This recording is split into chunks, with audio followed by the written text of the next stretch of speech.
Something happened at the White House this week that barely made a headline, but it could eventually affect how tens of millions of people retire. President Trump announced that his administration is actively working on a brand new retirement savings plan for American workers. And the model he's copying isn't something new or experimental. It's a system that's been running successfully in Australia since 1992.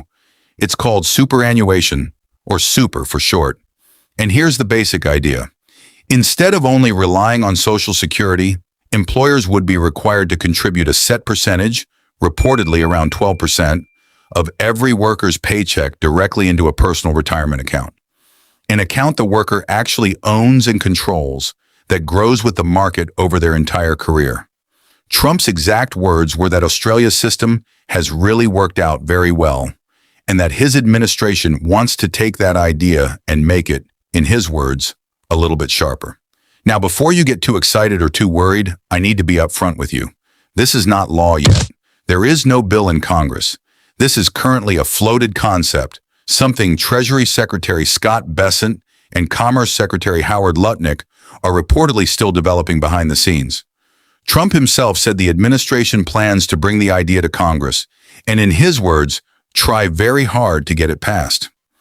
So why is this getting attention right now? And why should you actually care about a proposal that isn't law yet? Because it's addressing a real growing problem. According to the most recent Social Security Trustees report, without changes, the program will only be able to pay full scheduled benefits until 2033. Back in 1950, there were 16 workers supporting every one retiree. Today, that number has dropped to just 2.7 workers per retiree. And right now, Social Security only replaces about 40% of the average person's pre-retirement income. For most people, that's simply not enough to live on comfortably. This is the backdrop this proposal is stepping into. So today, I'm breaking down exactly what Australia's system actually looks like, what it could mean for how you save going forward, and importantly, what the real experts on both sides are saying about whether this is actually a good idea. Let's actually look at how Australia's system works, because understanding the model is the best way to understand what's being proposed here. Superannuation is built on what's called a three-pillar structure. The first pillar is mandatory employer contributions, that 12% figure I mentioned earlier. Employers are legally required to put that money into an approved retirement fund on behalf of every worker, automatically, every single pay cycle. The second pillar allows workers to voluntarily add more of their own money on top of that, often at a lower, more favorable tax rate than their regular income. And the third pillar is a safety net. Australia still maintains something called the age pension, which is a government-funded backup for people who reach retirement without enough saved in their super account. Here's an important detail. Once that money goes into your super account, it's generally locked in and invested until you reach somewhere between age 55 and 60.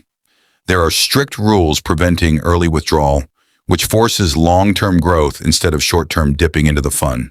So how well does this actually work? According to the Mercer CFA Institute Global Pension Index, one of the most respected global rankings of retirement systems, Australia's system currently earns a B+ rating. For comparison, the current United States retirement system earns a C+. That gap is a big part of why this proposal is getting serious attention inside the administration. Now, it's worth understanding how this would actually connect to something that already exists. Back under the One Big Beautiful Bill Act, the Trump administration already launched something called Trump accounts specifically for children.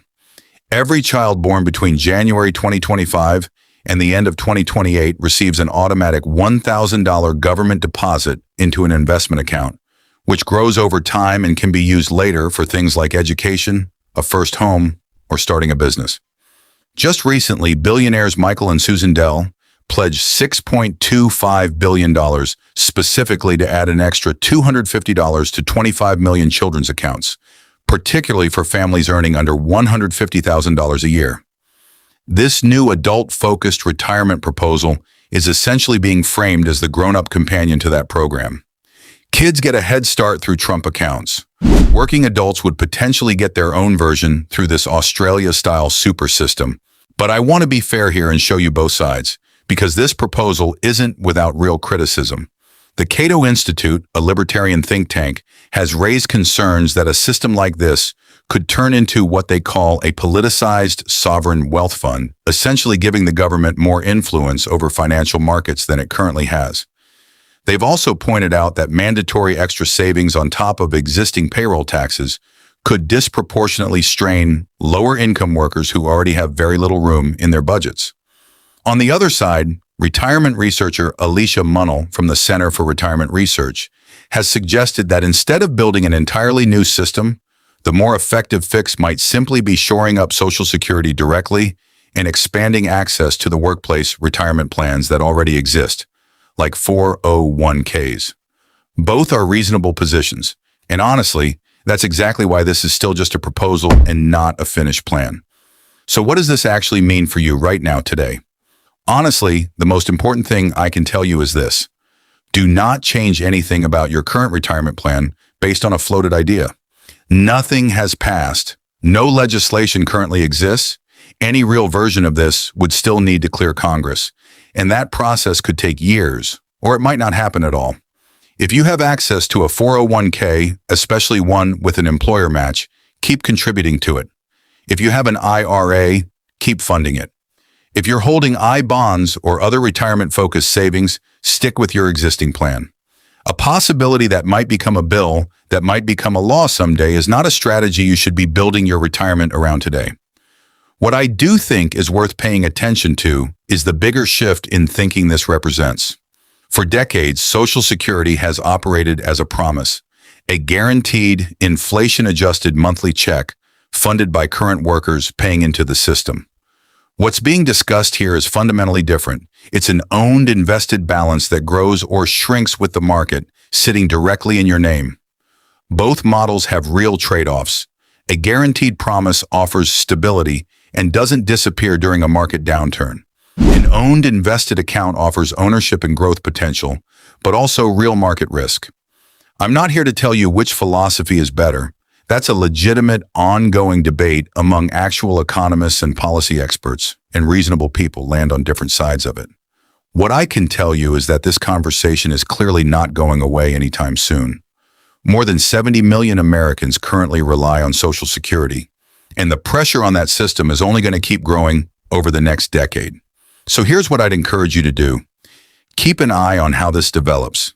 If real legislation does eventually get introduced, the details, the contribution percentages, who it applies to, how it interacts with Social Security will matter enormously, and I'll be breaking that down the moment there's something concrete to actually analyze. For now, let me know in the comments what you think. Would a system like Australia's actually work here in the US? Or do you think fixing Social Security directly makes more sense? Drop your honest take below. And if you want to stay ahead of how these kinds of policy shifts could affect your money, make sure you're subscribed because I'll keep tracking this story as it develops.